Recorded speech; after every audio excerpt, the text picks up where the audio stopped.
on the right track. Kalau Gubernur BI, kalau para pengendali perbankan Indonesia memiliki semangat seperti ini, artinya semangat cinta tanah air. Karena kalau ada kesadaran sinergi dan ada pemahaman bahwa stabilitas yang akan memungkinkan transformasi suatu bangsa, berarti kita berada dalam kondisi yang kuat. Karena apa?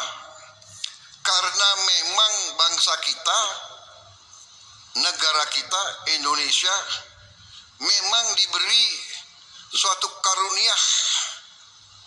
Saya ulangi, bukan satu, diberi karunia yang terus menerus,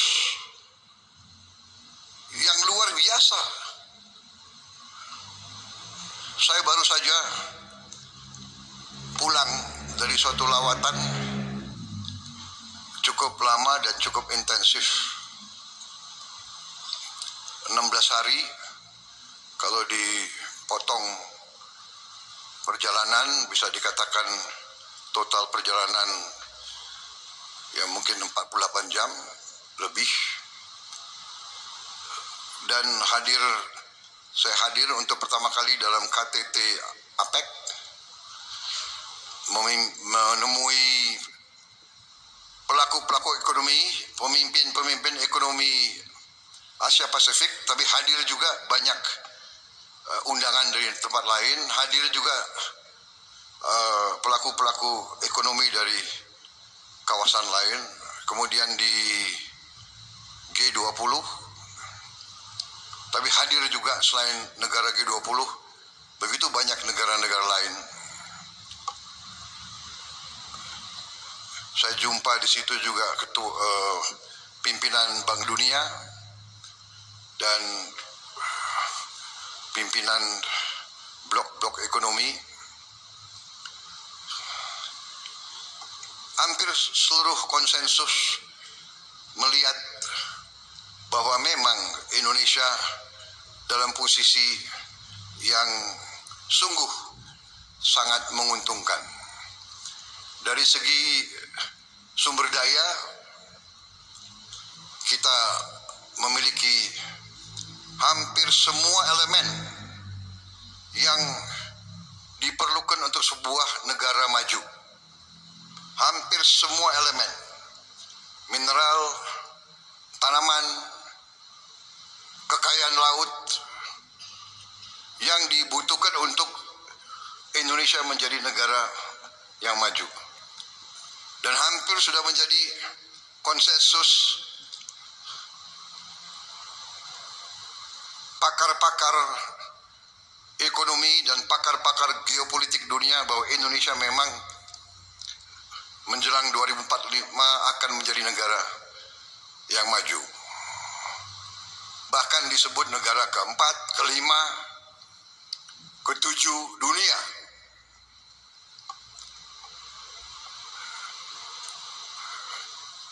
Kita faham kekayaan kita. Kita faham. Kita mengerti. Tapi banyak di antara kita yang sesungguhnya tidak menyadari apa efek, apa impact daripada kepemilikan kita terhadap sumber-sumber daya tersebut. Sumber daya dan mineral kritis yang dikatakan critical minerals yang dibutuhkan untuk negara industri teknologi tinggi. Karena itu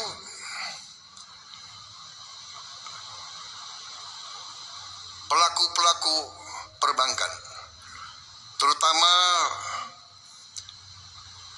mereka-mereka yang bertanggung jawab atas kebijakan umum, atas regulasi dari pihak pemerintah dari pihak otoritas keuangan memainkan peran yang sangat penting. Dan untuk itu saya ucapkan terima kasih kepada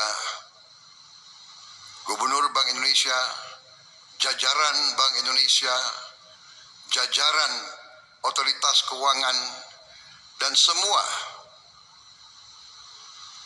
pengambil keputusan, semua yang bertanggung jawab atas perumusan dan pengendalian ekonomi Indonesia,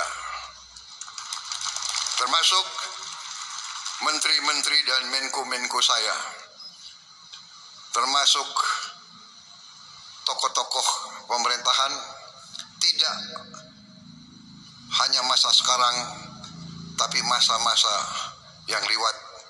Kita berada di posisi ini karena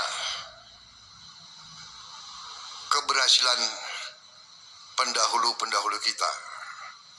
Saudara-saudara sekalian, setiap saya keliling Indonesia disegani. Jadi saya memang menikmati mungkin usaha kerja keras pemerintah-pemerintah yang sebelumnya. Karena saya hadir di KTT tersebut kurang 1 bulan berkuasa. Kurang 1 bulan menjabat, saya sudah dihormati. Bukan Prabowo yang dihormati, Indonesia yang dihormati. Dan dalam forum ekonomi tersebut, kenapa Indonesia dihormati? Indonesia dihormati karena ekonomi Indonesia dianggap berhasil dengan sangat cemerlang.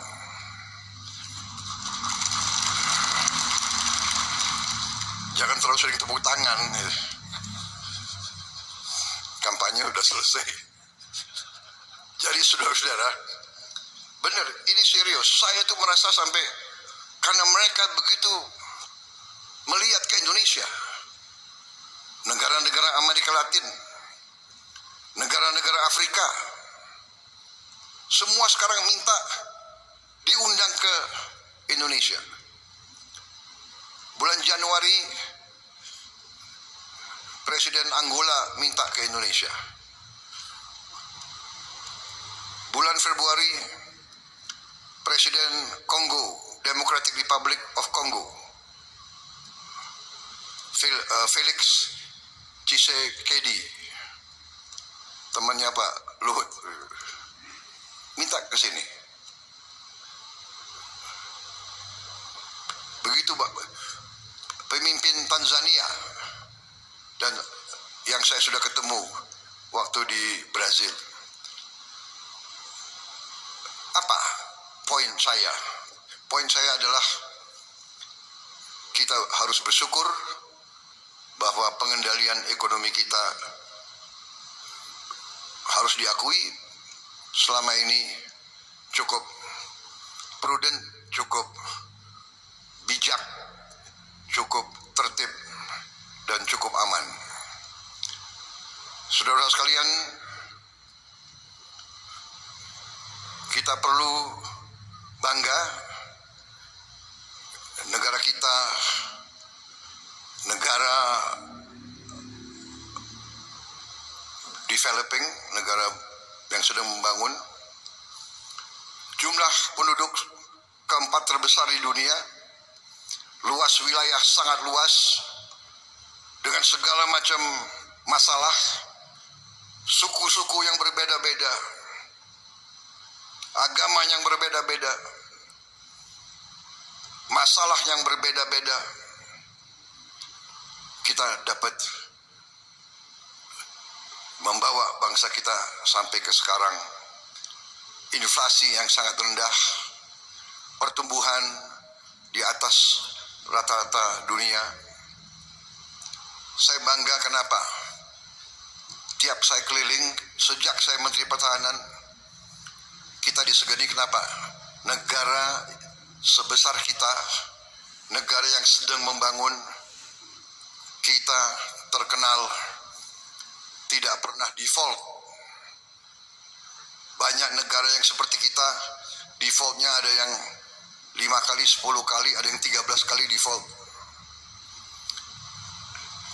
Negara yang termasuk industri yang maju, teknologi yang maju, inflasinya pun di atas 60%.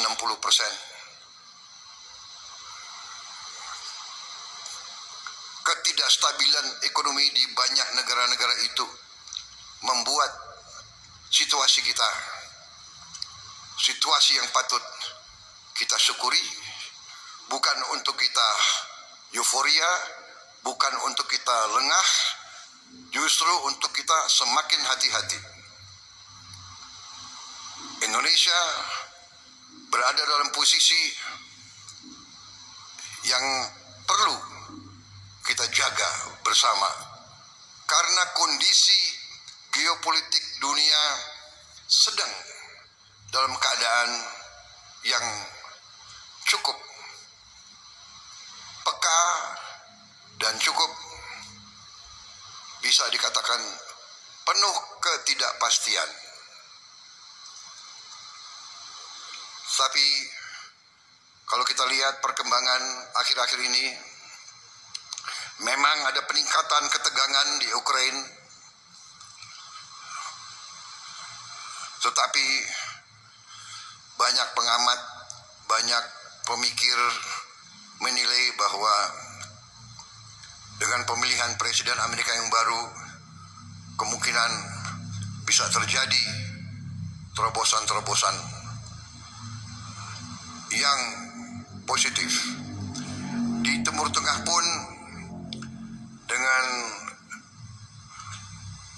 adanya gencatan senjata di Lebanon membawa ke arah yang lebih positif. Kita berharap akan ada terobosan-terobosan juga di Gaza. Situasi penuh ketidakpastian ini mengharuskan kita untuk selalu waspada, selalu hati-hati. Tapi saya bersyukur bahwa suasana secara garis besar di Republik Indonesia ini cukup tenang dan cukup kondusif. Baru saja kita selesai pilkada kabupaten dan provinsi di seluruh Indonesia, puluhan provinsi, ratusan kabupaten kota. Syukur alhamdulillah berjalan dengan tenang, dengan damai. Untuk itu juga saya ucapkan terima kasih kepada semua pihak yang telah bekerja keras. Dan ini menandakan terjadi suatu kematangan, terjadi suatu proses pendewasaan dalam bermasyarakat, bernegara, berpolitik. Bahwa pergantian politik, pergantian kepala daerah itu menjadi hal yang biasa. Bahwa kita bisa ganti pemimpin dengan damai melalui kotak suara. Walaupun mungkin kita belum puas, harus kita perbaiki. Benar. Tetapi terjadi menurut pendapat saya dan keyakinan saya suatu proses pendewasaan. Yang menang biasa-biasa saja, jangan euforia. Yang kalah biasa-biasa saja. Yang penting kalau menang bekerja untuk seluruhnya, kalau kalah mendukung yang menang untuk seluruhnya, untuk seluruh rakyat Indonesia. Saya kira itu pesan yang ingin saya sampaikan kepada masyarakat keuangan, Anda memainkan peran yang penting. Anda mengelola uang rakyat Indonesia. Kita harus jaga uang rakyat. Kita harus bijak. Kita harus bertanggung jawab. Karena ini adalah darah dan keringat rakyat Indonesia. Darah dan keringat ratusan juta rakyat Indonesia yang bekerja sangat keras. Dan kita di ibu kota ini sekarang, di tempat yang baik ini sekarang, kita adalah penerima amanah. Kita adalah penerima mandat semua. Kami di bidang politik adalah penerima mandat politik. Saudara-saudara di lembaga-lembaga keuangan adalah penerima mandat perekonomian. Saudara-saudara memegang kekayaan rakyat Indonesia. Saudara-saudara diberi kepercayaan, trust, credibility. Itu adalah di pundak saudara-saudara. Tugas dan tanggung jawab saudara tidak ringan.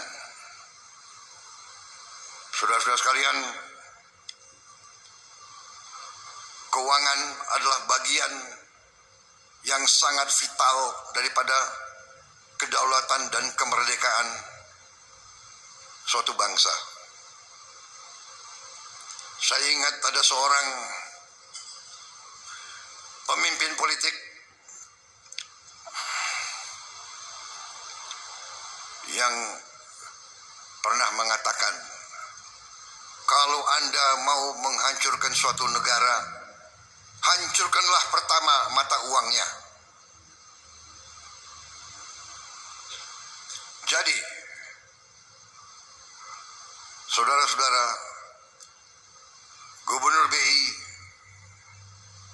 Menteri Keuangan, Ketua OJK, semua pelaku keuangan, tugas dan tanggung jawab saudara tidak ringan. Kalau pakai ilmu tentara, mungkin saudara-saudara adalah jenderal-jenderal bintang 4.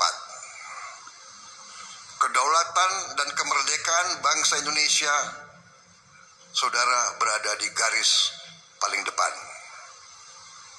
Saya ingat itu, dan itu memang kita waspadai.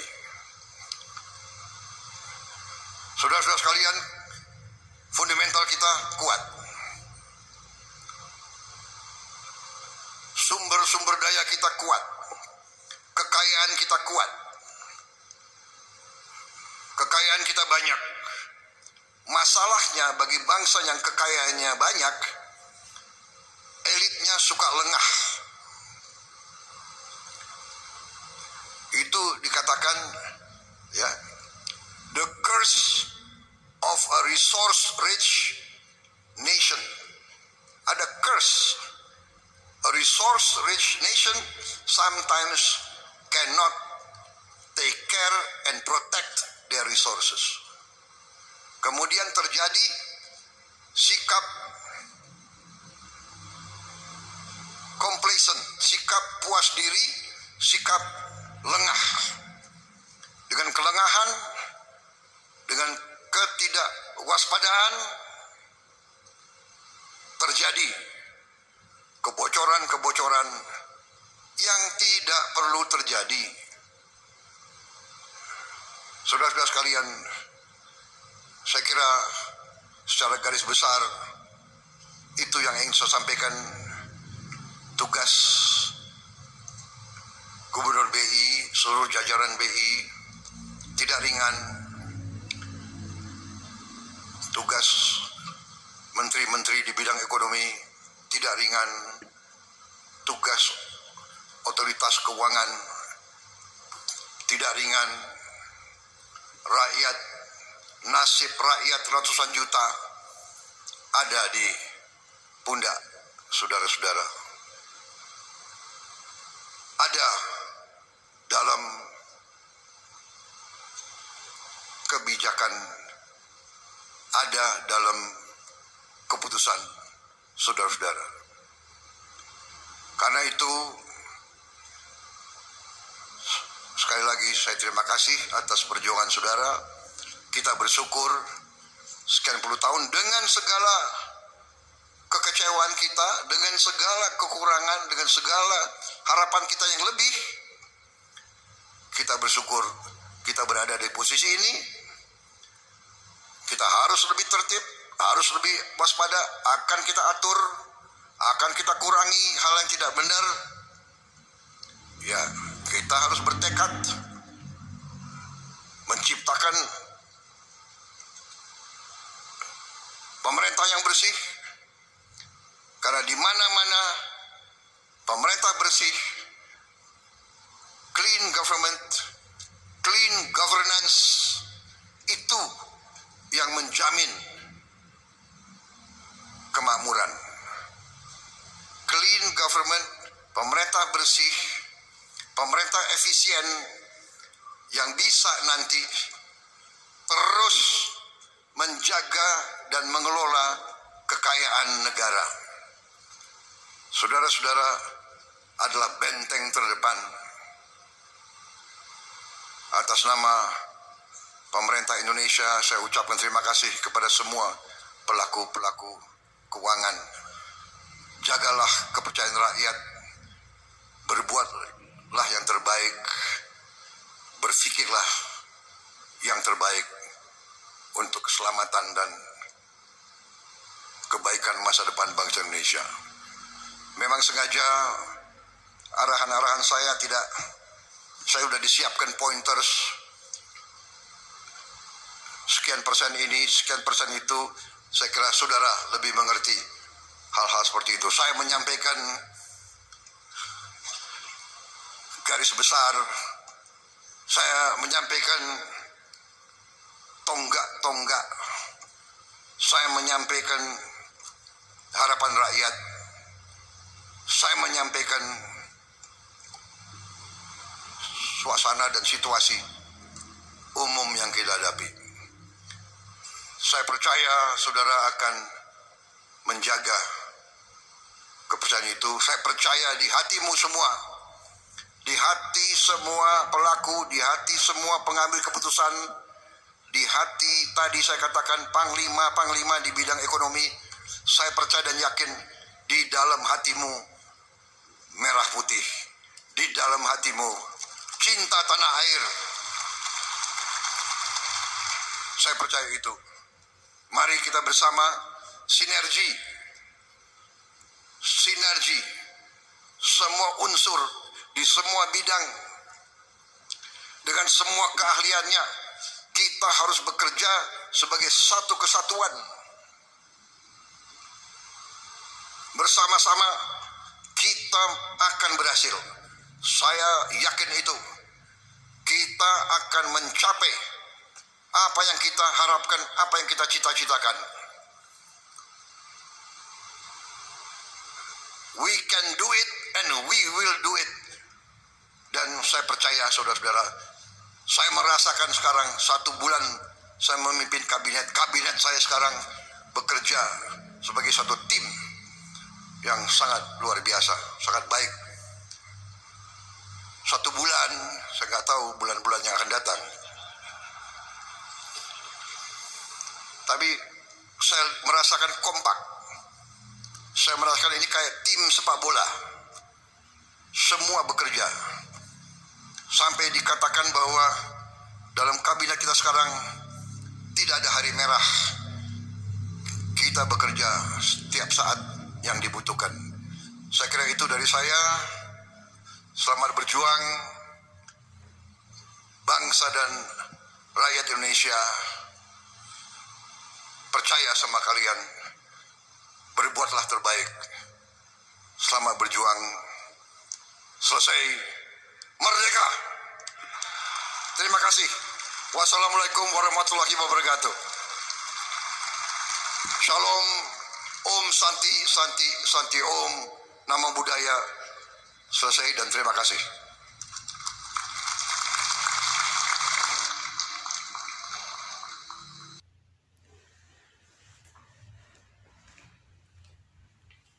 Ya, itu yang kedua saya rasakan.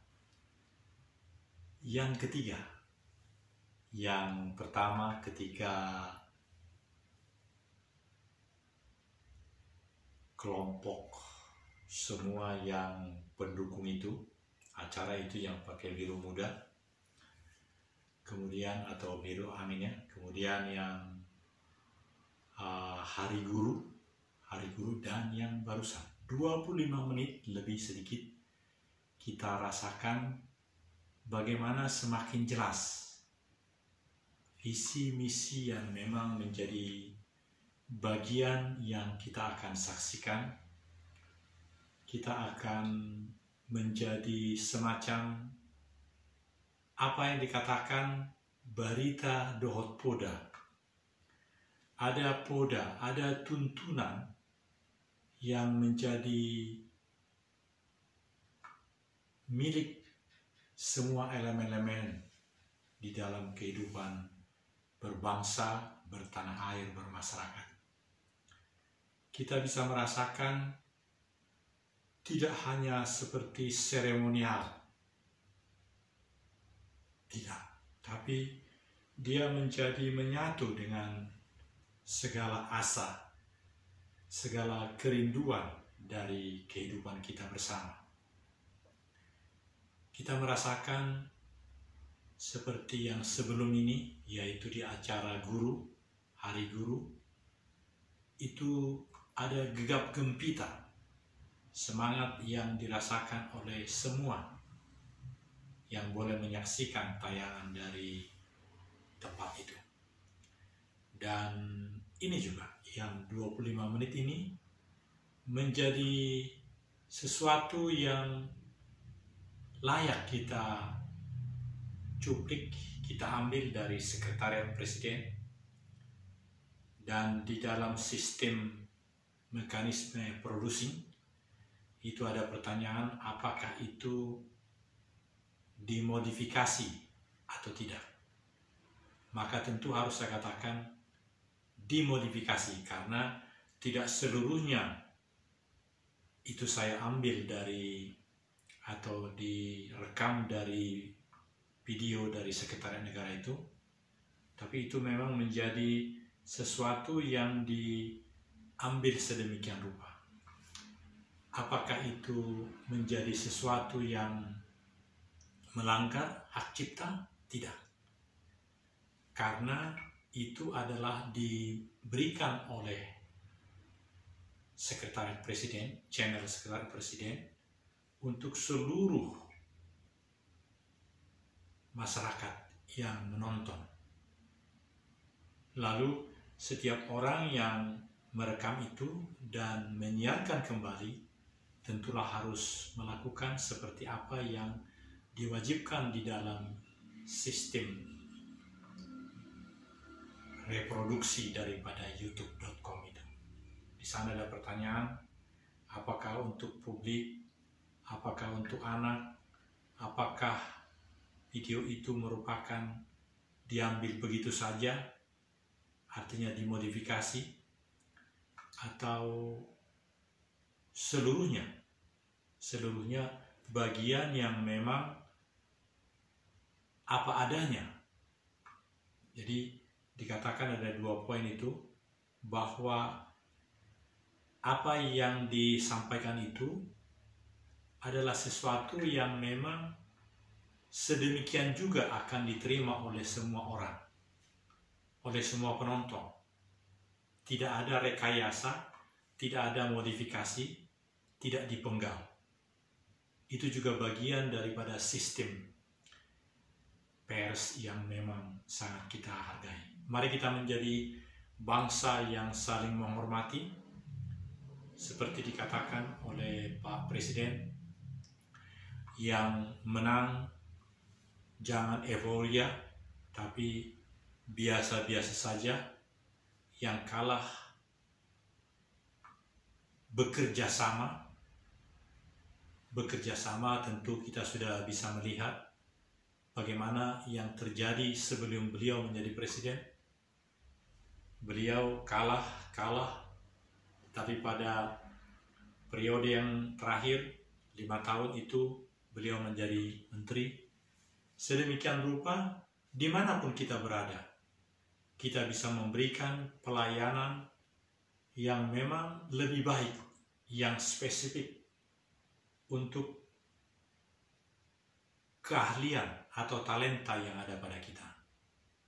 Itu sebabnya Presiden dalam 25 menit ini menyampaikan, saya percaya bahwa segala komunitas keuangan, semuanya panglima keuangan, karena sebuah bangsa yang segera akan memenuhi apa yang tertulis di dalam dokumen negara itu, bahwa 2045 bahkan lebih cepat dari situ bisa kita akan menjadi maju. Oleh karena itu, memberikan kepercayaan dan memberikan affirmative action kepada seluruh pihak-pihak, itu gaya, itu grand design daripada presiden kita. Kita bisa merasakan kehadirannya dalam 16 hari di dalam mengunjungi semua kunjungan beliau itu, dan itu tentu menjadi menyempurnakan apa yang telah terjadi sebelumnya, karena sebelumnya pun 5 tahun terakhir beliau adalah Menteri Pertahanan, tapi apa yang dilakukan oleh pemimpin-pemimpin kita sebelumnya dari beliau adalah yang baik-baik itu kita kembangkan, yang memang nyata kurang baik tentu kita kurangi, karena memang tiada manusia yang sempurna dengan semua perbuatannya adalah perbuatan-perbuatan yang memenuhi hukum, yang